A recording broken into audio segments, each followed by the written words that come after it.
This week, we learn how the Engineering 2 class is brewing creativity. And we look at a family legacy that goes beyond the gold and blue. We also learn a new way to honor THS football players and alumni.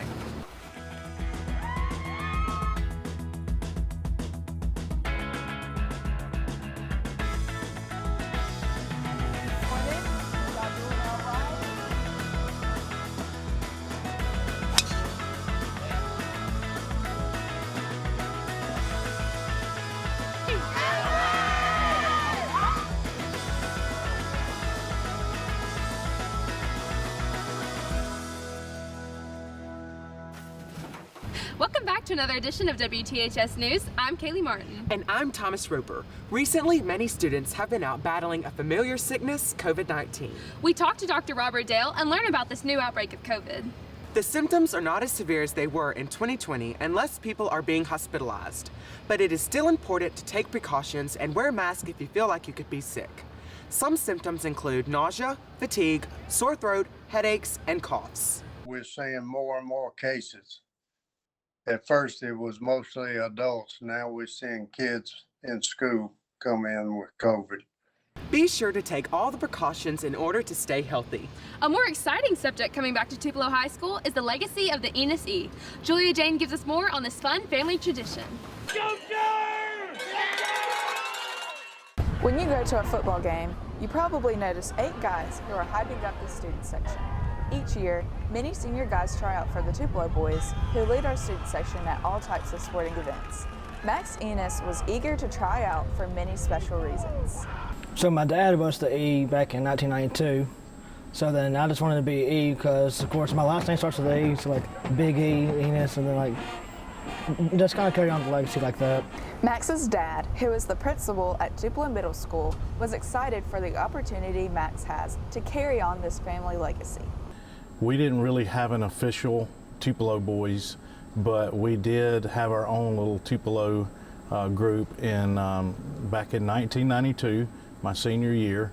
And we didn't run out on the court or anything like that, but we sat in the stands at football games and basketball games and just kind of started the tradition, I guess, back in 1992. When Max learned he was chosen to be the E for the Tupelo boys, he was ecstatic and couldn't wait for his responsibilities to start. And I was in first block, and then Dr. Thomas came on about the intercom, and then I was like, come on, please be me. And then when I heard, I was like, yes. I was pumped, I was happy, I was excited, I was like, yes, I'm so ready. Both Max and his dad have played an important role for the Tupelo boys. I'm Julia Jane Averett, WTHS News.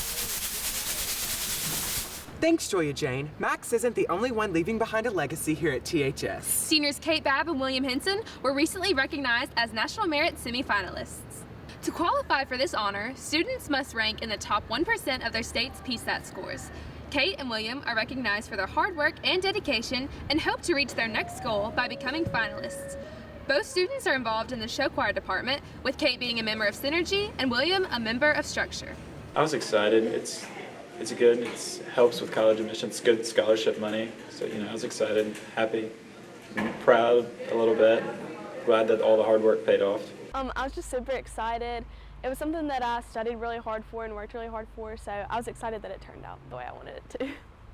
Not only does THS have outstanding academics, it also is full of hard-working athletes. Speaking of hard work, our Tupelo football team is 4-0 and will be on the road this Friday to compete against Houston.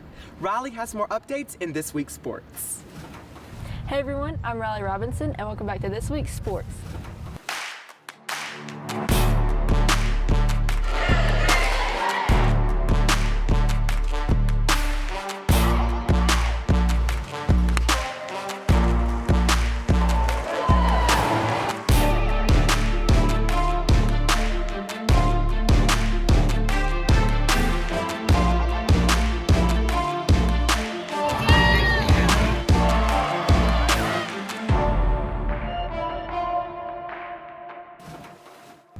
Last Friday, Tupelo played the Oxford Chargers in Oxford.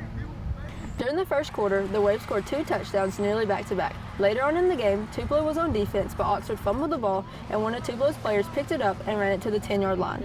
Quarterback Jeremiah Harrell threw 3 touchdown passes and also ran for a score. The Wave played hard and kept their winning streak, ending the game with a score of 49-7. I think the biggest thing that changed after halftime is we just made plays. If you go back and watch the first half, there were a lot of plays to be made. We just missed some blocks up front, you know, kind of overthrew a receiver, kind of late on the throw, just little things like that. We just weren't making plays, and that's really what I told the guys at halftime when we met.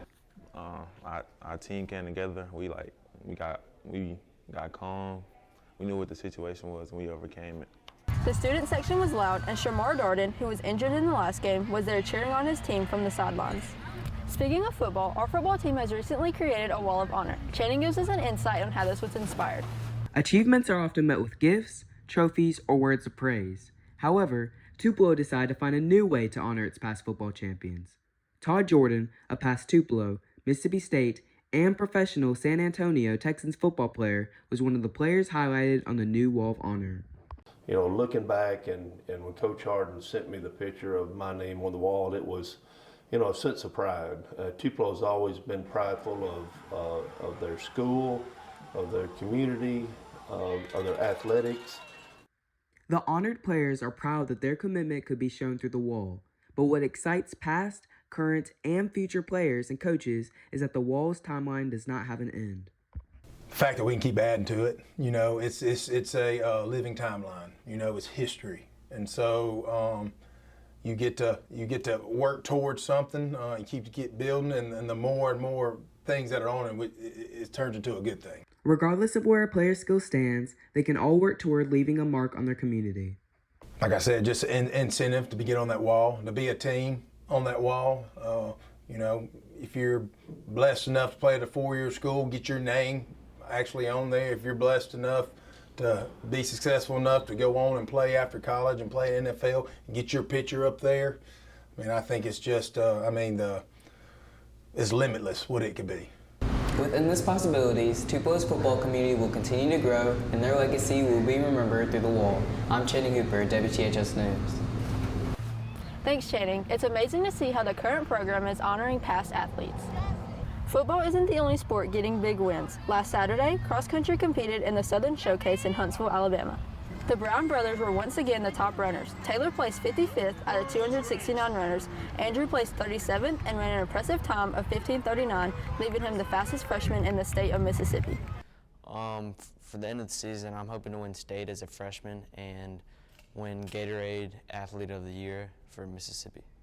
Brooklyn Morgan and Sophie Santucci were the top runners for the girls team, placing 42nd and 79th out of 236 runners.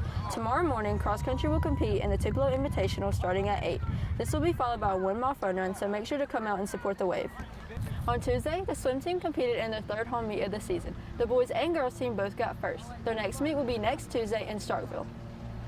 Last week, volleyball played Regents. They played hard, but unfortunately lost the game. Coach Martin says that defensively, the team played well. Tomorrow, they will travel to Tennessee and compete in a tournament. Football will also travel to Germantown and play Houston, Tennessee tonight at 7. That's all for this week's sports. I'm Rylie Robinson, WTHS Sports Media. Thanks, Rylie. Sports seasons are in full swing here at THS. On another note, the Engineering 2 class is coming up with creative ways to bring their engineering knowledge to life. Last week, Miss Pierce's Engineering 2 class built their very own coffee makers. These coffee makers took 1 week to build, along with their hard work and dedication. The students used the skills they learned last year and this year and put them to the test. I hoped they would take away the fact that they can start with a challenging project, something they think they couldn't do and that they could do it. And also that they would just have a better understanding of science is really cool and that there's science behind and engineering principles behind the things that we use every day. How to work with people that don't have the same mindset as you. It's great to see students being pushed in the classroom and using the resources to create fun learning opportunities. That's all we have for this week. Be sure to follow us on Twitter and Instagram and subscribe to our YouTube channel. Thank you so much for watching this week's edition of WTHS News, and have a great weekend. And enjoy this video of the Madrigal preview earlier today.